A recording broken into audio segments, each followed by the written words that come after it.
Welcome. In this video, we're going to look at another quadratic application. Specifically, we are going to be dealing with projectile motion. So let's read the problem. A model rocket is launched with an initial velocity of 120 feet per second from an initial height of 80 feet. And there was a little boo-boo there, but I just marked it out. So we've got an initial velocity, 120 feet per second, and an initial height of 80. The height of the rocket, the height can be given in feet, t seconds after it has been launched, and is determined by this function, s of t. So we use s for height, and really when we get to calculus, we move away from the h because h is a big part of our definition of a derivative. And so instead of saying h for height, we use s for position. So this is a position function. But the height, or the position of the rocket, t seconds after it's been launched, is given by the equation negative 16t squared plus 120t plus 80. And so you see that initial velocity here in front of our linear term as the coefficient. And the initial height, 80, that's my constant term. And then this negative 16, you're going to see either that when you're dealing with imperial, or you could see 4.9 if you were dealing with metric. But essentially that is derived from the value of the force of gravity. So we've got acceleration, in a sense, velocity, and position. But don't worry about that. We get into that more in calculus. But you'll see those negative 16s show up in your projectile motion. And of course, we're dealing with feet per second, which is the imperial unit system. If this had been metric, meters per second, we would see a negative 4.9 here. All right, so we have our formula. S is the position or height at time t is given by this function. So part A says, when does the rocket reach its maximum height? And when you see that word maximum, maximum is immediately going to make you think vertex. And when you think vertex, you're going to say, well, I can find my x value. X will be negative b over 2a. All right, so we want to say when. When means find the time. Now, my vertex formula is x equals negative b over 2a, but here instead of x, my independent variable, which is normally x, is t, and t is representing time, t seconds. So t equals negative b over 2a. Since it's already organized in descending order, that's negative 120 over 2 times negative 16. If you simplify that and evaluate that in your calculator, you're going to end up with 3.75. So when does the rocket reach its maximum height? That occurs at the input. The input is t time 3.75. And what is our unit on time? We saw the unit seconds earlier in the problem. So at 3.75 seconds after launch, the rocket reaches its maximum height. What is the rocket's maximum height? Well, the maximum height, or that height, is given by the output or the position, s of t. So in this case, the maximum height, that's going to be s of 3.75. So we're just plugging that in, and we have negative 16 times 3.75 quantity squared plus 120 times 3.75 plus 80. If we evaluate that in our calculator, we're going to get an output 305. So the output here is 305, and my unit, because this is height, is feet. So the maximum height is 305 feet. That occurs 3.75 seconds after launch. So we're going to consider part C here. When does the rocket land on the ground? So at what point is it when the rocket lands on the ground? And this is actually from the previous section, from section 3.2, which we just talked about in a few videos before this.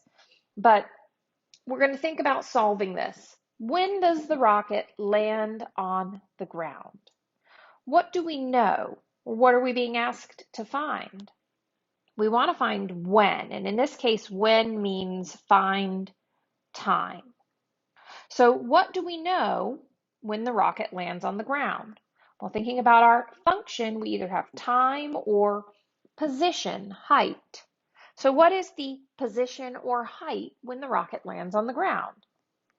And that would mean that my output, my S of t, would be equal to 0. So if I let S of t be 0, I have 0 equals negative 16t squared plus 120t plus 80. So we need to solve for t to find time. And in here, we're going to be solving a quadratic equation.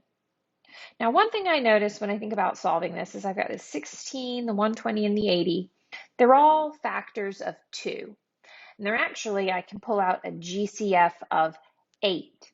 I'm going to pull out a GCF of negative 8 because that's just going to reduce all of my numbers. So I have now negative 8 times the quantity, that would be positive 2t squared minus 15t minus 10. Of course, we could divide by negative 8 on both sides, so that would just give me 0 equals 2t squared minus 15t minus 10. Now, 2 times 10, or 2 times negative 10, I should say, is negative 20. And are there two factors of negative 20 that would add to give us negative 15? 4 and 5, 10 and 2, 20 and 1. None of those are, no matter what their signs, they're not going to add up to give us a 15.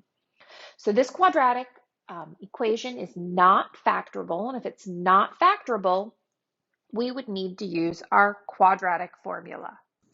The quadratic formula, which you should know, I've written out here, is x equals negative b plus or minus the square root of our determinant, b squared minus 4ac, all of which is divided by 2a. Now, I want you to pause the video right now and make sure that you can calculate this. I'm going to pause, clean this up, and write the answer on the screen. But you want to make sure that you can find those two irrational number solutions. So here you can see my quadratic equation set up.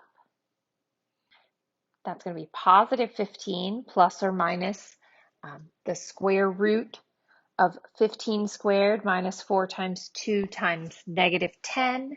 We're going to get 305 under the radical. So we're going to have 15 plus or minus the square root of 305 divided by 4. So this irrational solution here represents our two numbers. And we should be able to plug 15 plus the square root of 305, all divided by 4 in the calculator, and 15 minus the square root of 305, all divided by 4 into the calculator. We're going to get two values. And I have written my two x values down here. So plugging this in, make sure you can do this and you can find these values on your own. I've got 8.116 and negative 0.616. So that would be the plus and the minus when we calculate both of those. And I'm noticing I wrote x here, but really, I mean, it doesn't really matter. X is what we're used to writing, but my independent variable that my input is t. So really these represent t values. So which is going to be the correct time? We have two solutions here, and it's possible that you could have two solutions in your answer. But since t equals time, can we have negative time? Not unless you're Marty McFly. So the answer here is going to be that t equals 8.11, or at roughly 8.1 seconds. So 8.1 seconds after launch, the rocket has landed on the ground. These two values, we solved this quadratic function equal to 0, so solving that quadratic equation, these two values actually represent the zeros on the graph. So let's move ahead. We have one more piece here. The last question says, on what interval is the rocket's height decreasing? So let's think about graphing this and what we know. One thing we know is we have a vertex. The other thing is we have two x-intercepts. Also, if we go back to our function, do we know a y-intercept? If you let t be 0, you'd zero out both of those first two terms and you'd have 0, 80. So you can take this and plug this into your y equals and graph it on your calculator. You may have to hit zoom 6, which is the standard zoom, or zoom 0, which may fit the parabola on your screen. I'm going to go ahead and sketch mine down here. So plugging this in, eventually you'll see a parabola opening down, and you may need to think about how to set up your window. So let's think about what the points are on our graph that we calculated. One thing we know is that the rocket lands on the ground at either 8.1 or negative 0.6 seconds. So that 8.1 is this point right here. We have 8.10. And the negative 0.6, you notice that is on the left side of the y-axis. We also said that we knew the graph was going to have a y-intercept at positive 80. So we've got 0, 80. And we also know the vertex. We know the vertex occurs at x equals 3.75, and that maximum height is 305. So we need to see at least up to 305.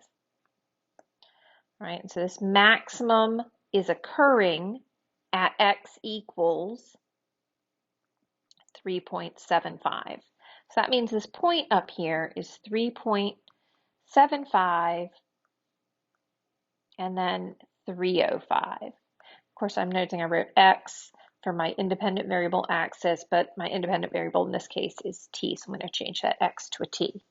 So we have this vertex point, we have a y-intercept, and we have this x-intercept on our graph. So thinking about where that would show up, if we're setting our windows, we need our x min and our x max. We need maybe -1 and then +10. And for my y values, my y min and my y max, if I were graphing this or changing my window on the calculator, we would need to see at least 0 to, I would say, 350, a little bit above 305. And in all honesty, I don't generally like to use 0. I like to use a little bit below, so maybe, -10, because I just like to see more space on my graph. So if you're setting up your x min, your x max, and your y min and y max using the window button on the calculator, you may want to choose these options. And that's going to fit this parabola nicely on your calculator screen. Of course, these numbers can vary. I just chose them by realistically considering what my x's were and my y values were. Of course, this graph is not drawn to scale. One other thing to think about, because this is a real life situation graph, we are not really going to be considering any of this area over here on the left side of my y-axis, and we really don't need any of the area beneath the x-axis. So this graph is really only being considered in quadrant 1. So we would kind of restrict our domain and range here. So on what interval is the rocket's height decreasing? Let's get back to the problem.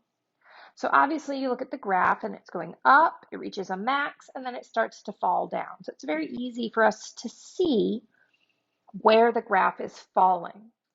But on what interval is the height decreasing? And so that height is decreasing for any t value between 3.75 and 8.1. So we're saying in between these x's, or t's, between t is 3.75 and t is 8.1, that is where my graph is falling. So this is my decreasing interval.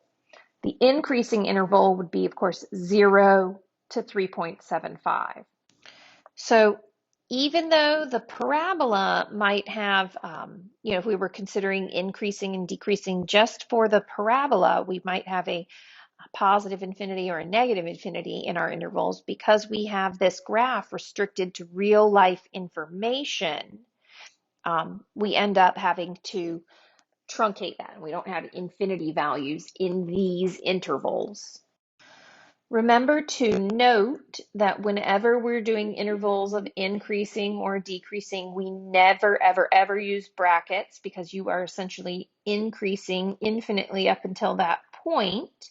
And you can get infinitely close to that point without touching it. So it's always increasing until it reaches the max, and then it's not doing either. So that max is left out, and then it starts falling. While we are working on this problem, let's just talk about the restricted domain and range. What would be the domain of this graph?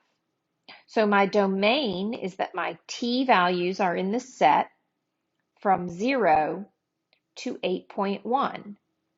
And of course, I can use brackets here because those points are defined on the function. My range is that my output s of t, or y values, fall into the set. The height is either somewhere between 0 and my max height is 305. Again, including that point because that point exists on the graph. So we're using the brackets there. So I hope that helps you understand a little bit more. So in this problem, we started just thinking about maximizing and minimizing, but we pulled in prior knowledge from previous sections, and we talked about finding the zeros of this quadratic function, and we talked about increasing and decreasing and domain and range.